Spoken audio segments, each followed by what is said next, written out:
Olá pessoal, tudo bem? Sou o Eduardo Batista e hoje nós vamos começar a aula para o 7º ano, tá bom? Encontro entre linguagens, tá? E por que eu vou falar sobre isso? Porque está dentro do contexto de dança, né?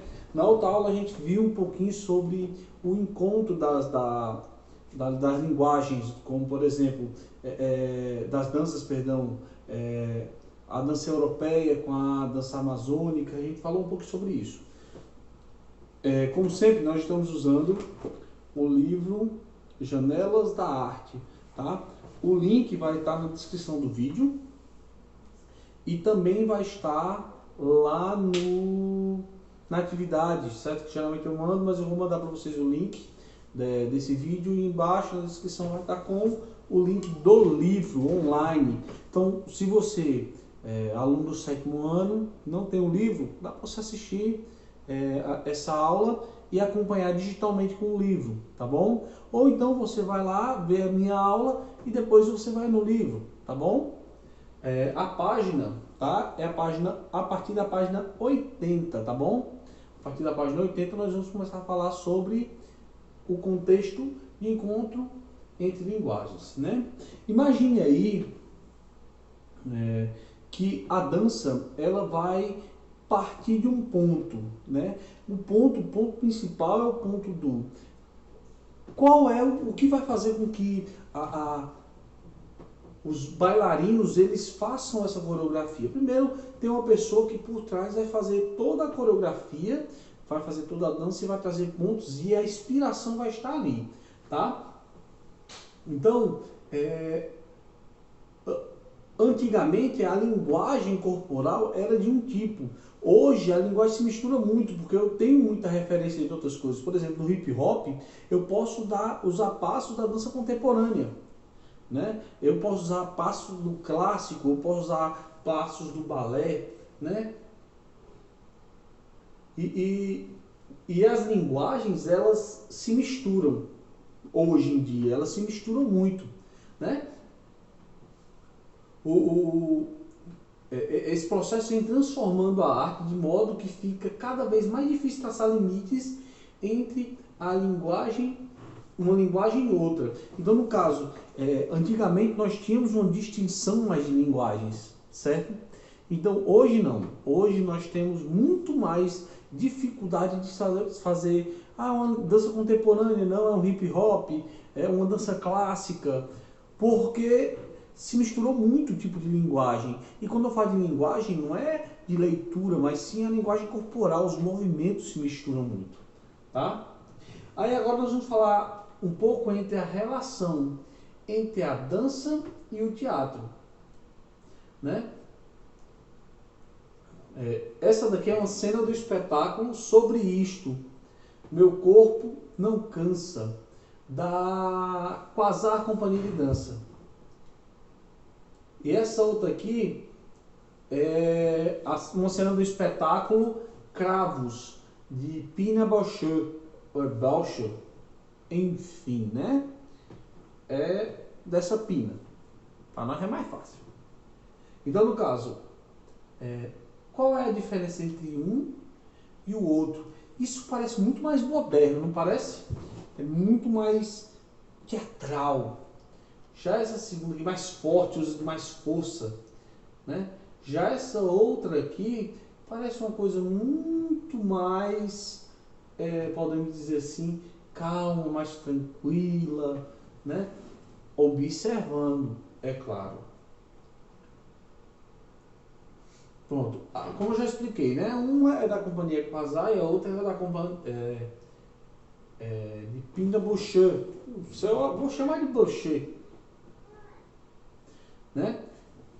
Então, no caso, a companhia Quasar de dança, um pouquinho mais embaixo aqui, é uma companhia brasileira que trabalha intensamente a relação entre essas duas linguagens, surgida no fim da década de 1980 em Goiânia. A Quasar se tornou conhecida internacionalmente. O coreógrafo da companhia, Henrique Rodovalho, nasceu em 1964, criou o primeiro espetáculo da companhia sem ter prática anterior na dança. Então ele não sabia nada de dança. Então se você quer fazer alguma coisa relacionada à dança, saiba que você tem chance. Só precisa de dedicação. E dedicação vai, além de estudar um pouco de dança, você quer saber o que fazer, dar uma estudada no contexto que você quer fazer, para poder montar a sua coreografia. Sendo no período estudante de educação física e ligado às artes marciais. Por isso, suas coreografias são atléticas e de difícil execução. E provavelmente, por isso, também sua criação era muito diferente do que vinha sendo feito na dança na época. Então imagine, lá em 80, a dança não era feita de uma forma tão enérgica, né? E ele começou a trazer essa energia, né? Intensidade. Essa companhia em 2000 ganhou um prêmio, né? No 21º Prêmio Instituto Nacional de Belas Artes da Universidade Autônoma, né? Lá no México. Então, no caso, eles ganharam. Deixa eu só voltar aqui. Autônoma Metropolitana, né? E INBA, lá no México, né? Depois de 20 edições de premiação, né? Rodovalho se tornou o primeiro artista estrangeiro a receber esse prêmio. Estou mostrando aí a força do Brasil, né? Vamos aqui para frente. Vou falar sobre algumas outras coisas que hoje eu vou resumir a aula e vou deixar bem focada, tá? Então você pode dar uma olhada nisso aí, olhando pelo link que eu vou deixar na descrição, tá? Mas pausa para os pedintes. Deixe seu like, compartilhe o vídeo, se inscreva no canal. Se é no Facebook, compartilha para todo mundo, tá? Se é no YouTube, compartilha também, por que não? Compartilha, é sempre bom, ajuda a gente. Deixe seu like, se inscreva, porque muita gente assiste e não se inscreve, tá? Eu sou professor aqui nesse período de quarentena, para deixar você bem situado no tempo, né? Começamos a necessidade de trazer vídeos, porque aula à distância e tudo mais, pá. Aí nós começamos a trazer esses vídeos e foi criado esse canal para isso. Sei lá, vai que você está daqui a 100 anos vendo esse vídeo, né? Está vendo este guapo moço falando para vocês, né? Então deixe seu like, mesmo daqui a 100 anos, mesmo daqui a 30 anos, mesmo daqui a um ano, amanhã, hoje. Não, hoje não dá porque eu ainda estou gravando, né? Hoje é dia 22 de junho de 2020. Mas se você amanhã está vendo esse vídeo, dia 23, deixe seu like. Se você está vendo em 22/6 de 2120, deixe seu like. Tá bom? Ajuda a gente. Belezinha? Voltando. Então essa aula vai ser bem mais tranquila nesse aspecto. E eu não vou ficar olhando muito, falando muito, porque não é nosso foco hoje falar tanto sobre isso. Tá bom? Qual é a relação entre dança, tá bom, e o teatro? Essa imagem aqui é a imagem do espetáculo Cravos, tá? E você vê que tem muita encenação, por mais seja uma dança, né? Mas seja uma dança, continua ainda sendo um teatro, tendo muito de teatro, porque a dança ela vai encenar. Por exemplo, a dança contemporânea ela vai muito mais para o movimento, é muito mais limpo, liso. Mas esse tipo de dança é uma dança um pouco mais teatral, podemos dizer assim, vai falar muito mesmo sobre a questão dos movimentos e também vai mostrar um pouco da imagem. Tanto que você vê que tem um cenário, né? Os cravos, as mesas, as pessoas estão vestidas de forma diferente. Geralmente na dança contemporânea eles vestem uma roupa muito parecida, né? Ou uma roupa bem do cotidiano mesmo. Essa peça ela foi produzida a primeira vez em 1983 e teve inspiração em uma viagem de Pina para o Chile no início dos anos 80. Na época, o país vivia um período de profunda repressão instalado por uma ditadura militar, né? O regime político autoritário imposto por militares que ocorreu no Chile de 1973 a 1990 e em vários países da América Latina, né? Também por essa volta desse tempo. No Brasil começou lá em 64, né? E foi até 85, né? Ainda era ditadura, com a primeira eleição mesmo livre, já em 90, né? Então, o período é bem parecido em muitas regiões. Vamos seguir. Guarda. Né? Lá no Chile, ela viu um campo, a coreógrafa viu um campo florido protegido por cães, né? E que, segundo ela, evitava qualquer aproximação, o pessoal não podia se aproximar desse campo florido. Lembra muito pra gente o que aconteceu desses dias, o pessoal invadindo lá uma plantação de girassol para tirar foto. Em plena quarentena, pandemia, um monte de gente lá quebrando tudo, entrando no meio das fotos, do girassol, quebrando tudo. Olha, eu digo um negócio pra você, melhor ficar em casa. Vou passar aí pra fazer coisa errada, é melhor ficar em casa, né? Então, se você não tem nada para fazer na rua, fique em casa, meu filho. Não tem nada? Fique em casa. É melhor do que você sair na rua fazendo um monte de besteira, tá? Vamos lá. Vamos pular isso aqui, porque a atividade, eu vou passar a atividade hoje, né? Então a gente vai dar uma adiantada mesmo. É muito bem resumido, né? Olha o que Ina falou, tá? Ela falou: eu não estou interessada tanto em como as pessoas se movem, como no que as move. Então, no caso, ela não está, quando ela fala isso, ela não está querendo falar se as pessoas se movem, mas o que fazem com que as pessoas tenham esse movimento, né? Então, é bem interessante mesmo falar sobre isso. Então, as características, né, expressivas do movimento são relacionadas à chamada dinâmica dos movimentos. A dinâmica é uma relação entre os 4 fatores do movimento: o tempo, o espaço, o peso e a fluência. A alteração desses fatores influenciam muito a expressividade nos gestos. Então, esses 4 fatores básicos, que é o tempo, espaço, peso e a fluência, fazem com que você entenda, tá, o que está acontecendo no ambiente. Então, esses 4 fatores fazem com que você entenda tudo, e se mudar qualquer coisa nele, vocês vão entender que houve uma mudança. Por exemplo, tá lá leve, imagina uma bailarina lá bailando leve, se do nada ela começa a pisar forte no chão, não vai mudar o peso, né? Ou a música que está tocando, ela vai dar uma baixada, o artista ele vai baixar, isso vai ficar mais triste, mais pesada a cena. E é isso que diferencia muito, porque muita gente pensa que atuar somente no teatro, e não é. A dança você precisa atuar, você precisa sentir, o teatro você precisa sentir, mas a dança você também precisa sentir o momento e essa expressividade, tá certo? E quando eu falo em expressividade, eu lembro de expressar. Eu tenho que expressar, tá, os sentimentos.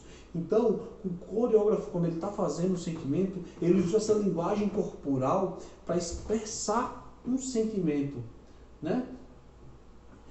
Os bailarinos, eles vão expressar o que foi passado naquele momento, para poder ser entendido muito bem isso, tá? É bem interessante isso aqui, eu vou trazer para vocês, porque eu achei interessante, porque fala sobre a dança-teatro, né? A dança-teatro nasceu na Alemanha na década de 1920. Surgiu por meio dos estudos de Rudolf von Laban, né? Ele nasceu em 1879 e faleceu em 1958. E Kurt Jooss, pelo menos foi o que a moça do Google falou lá, né?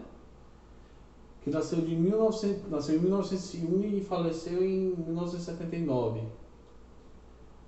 A Danse-Theater, sei lá se é Tanztheater, eu acho que é Tanztheater,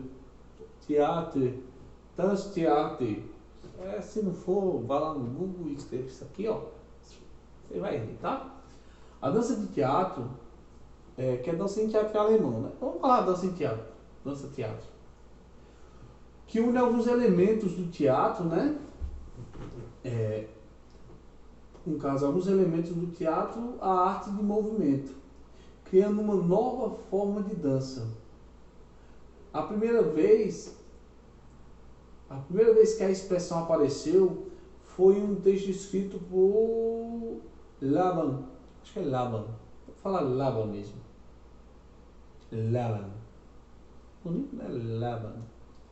Na década de 1920, chamado de Das Tanztheater. Eu acho que deve ser desse jeito, você fala alemão.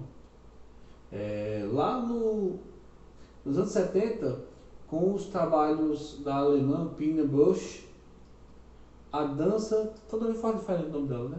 Enfim, consolidou-se na história da arte. Então, no caso, é bem interessante, né? Como se fala isso lá, surgiu na Alemanha.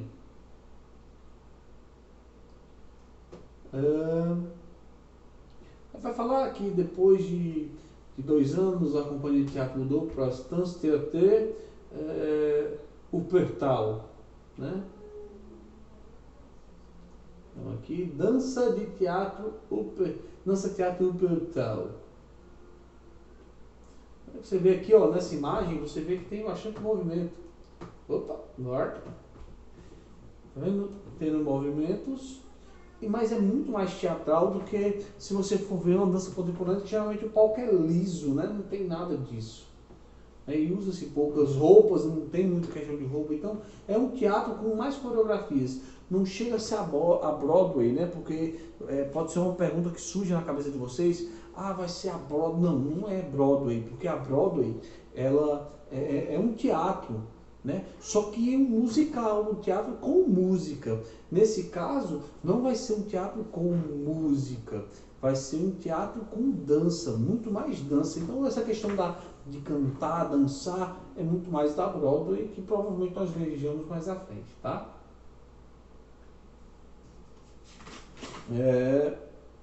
Vamos ver aqui. Pronto. Então, nesse caso, é bem interessante se ver isso, porque é um tipo de movimento, né? É um tipo de teatro que nós não vemos na nossa região, tá bom? Nós não vemos na nossa região. E seria bem interessante se nós conseguíssemos ver, né, como é feito lá fora, né? Então, deixa eu ver aqui. Estou vendo se eu consigo abrir um negocinho aqui. Se abrir vai ficar bem legal para vocês, tá? Mas vamos ver se abre primeiro. Se der certo, porque da outra vez não deu. Mas então, como eu posso falar para vocês? É um tipo de linguagem que nós temos que ver, que é a linguagem corporal, que é muito usado. Seu corpo fala muito. Se você está nervoso, se você não está nervoso, se você está autoconfiante ou não está autoconfiante, é uma arte que é muito interessante, tá? Tem alguns vídeos que eu queria que vocês vissem, só que deu problema e eu não consegui abrir. Então, vai ficar para a próxima, tá bom? Qualquer coisa eu deixo na descrição, você olha lá. Então, pessoal, para vocês um bom dia, uma boa tarde, uma boa noite, eu não sei a hora que você vai estar vendo esse vídeo, né? Para os meus alunos, falar que não vai ter atividade, tá bom? Essa semana, para vocês darem uma descansadinha, sou professor bonzinho, né? Então, essa semana não vai ter, tá? Atividade. Na semana que vem nós voltamos com a atividade, tá? Eu espero que vocês se sintam muito bem, tenham um ótimo final de semana, uma ótima semana, um ótimo ano. Se você está assistindo isso no final do ano, ótimo ano novo para você. Então é isso aí, pessoal. E até a próxima.